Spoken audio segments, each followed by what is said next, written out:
ध्रुवे जी अपनी बात को रखें। ये नारे लगा दे। लड़ेंगे, पुलिस प्रशासन होश में आओ, होश पे आओ, होश पे आओ। नहीं तो आपको करना होगा, करना होगा, करना होगा। नहीं तो रोज धरना होगा। मैं आज इस हर्रई की जनता को बताना चाहता हूँ, जो मानवता को मारने वाले लोग हैं, जो ऐसे कर्मकांड करने वालों के विरोध में खड़े होने वाले लोग हैं, वो सारे शेर आज यहाँ मौजूद है। एक बार जोरदार तालियां बजाइए सभी सिपाहियों के लिए। और जो मानवता को नहीं मानते वो घर में दुबक के बैठे हैं। आज मैं आपको बताना चाहता हूँ, जो हमारा राजकुमार भाई है, उसके घर में घुस के जब वो अपनी पत्नी के साथ सो रहा होता है, जब वो अपने बच्चों के साथ, अपने परिवार के साथ सो रहा होता है, उस बीच 12-15 गुंडों के साथ राजा चौक से जैसा व्यक्ति उनको घर से निकाल के मारता है और अपनी दहशत बनाने के लिए, सिर्फ और सिर्फ एक ही मानसिकता के तौर पे दहशत बनाने के लिए उसे बीच गांव में लेकर जाता है।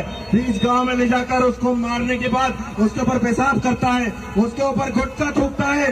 मैं यहाँ के लोगों से जानना चाहता हूँ, क्या ये सही चीज है? बताएं, गलत है ना? तो आज आप सड़क पर हमारे साथ निकल के न्याय के लिए क्यों नहीं खड़े हुए, मैं पूछना चाहता हूँ। और ये जो गुंडे हैं, जो ये सोचते हैं कि अकेला आदिवासी भाई को देखकर वो कभी भी घुस के घर में मार सकते हैं या उनके ऊपर मूद सकते हैं, मैं उन्हें यह मुंह तोड़ जवाब देना चाहता हूँ। ये तो हमारे बाबा साहेब अम्बेडकर का संविधान है, नहीं तो बीच चौराहे में गला काटने का दम रखते हैं हम लोग। बीच चौराहे में इतना कमजोर मत समझिए। आप लोग कहते हैं कि हमारा दिमाग घुटने में है, जिनका घुटने में था वो चले गए। मैं बताना चाहता हूँ, यहाँ पीएचडी होल्डर, ग्रेजुएट और अच्छी डिग्री लेकर घूम रहे पूरे युवा सड़क पर आज उस भाई को न्याय दिलाने के लिए। अगर सही मायने में हमारा दिमाग अगर घुटने में आ जाए, बताइए आवाज उठा के, अगर सही मायने में हमारा दिमाग घुटने में आ जाए तो तुम्हारी बोटी और कहीं एक पोर्चा में मिलकर दिख जाए प्रशासन को, तो हम मान के रखेंगे। लड़ेंगे, अरे लड़ेंगे। पुलिस प्रशासन होश में आओ, होश पे आओ, होश पे आओ। पुलिस प्रशासन होश में आओ, होश पे आओ, होश। और मैं पूछना चाहता हूँ, ये बीजेपी के नेताओं को कहीं अगर छोटे छोटे मामले कोई आदिवासी भाई अगर कर देता है तो ये उनके घर में बुलडोजर चलवा देते हैं। कोई एसटी ओबीसी अल्पसंख्यक वर्ग का कोई व्यक्ति कोई गलती कर देता है तो ये उसके घर में बुलडोजर चला देते हैं। आज वो ढाबा वहां कैसे दिख रहा है, मैं पूछना चाहता हूं, अभी तक उस ढाबे में बुलडोजर क्यों नहीं चला? क्यों नहीं चला? कि आप इंतजार कर रहे हो कि हम जाके वो ढाबा उखाड़ के फेंकें?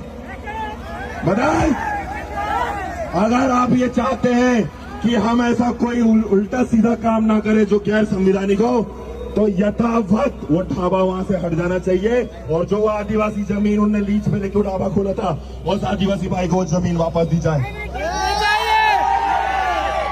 और अगर ऐसे दूसरे जो मानसिकता लेके बैठे हैं कि आज एक राजा चौक से नहीं कर्मकांड कर दिया तो बहुत बड़ा दिक्कत बन गया, मैं उनके कानों तक ये बात पहुंचाना चाहता हूँ।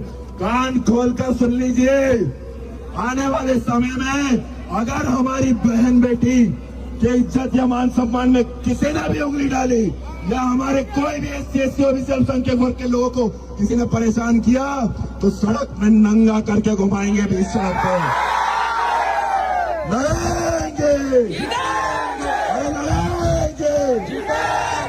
पुलिस प्रशासन होश में आओ, नहीं तो तुमको करना होगा। बहुत बहुत धन्यवाद। जय श्री राम, जय श्री राम।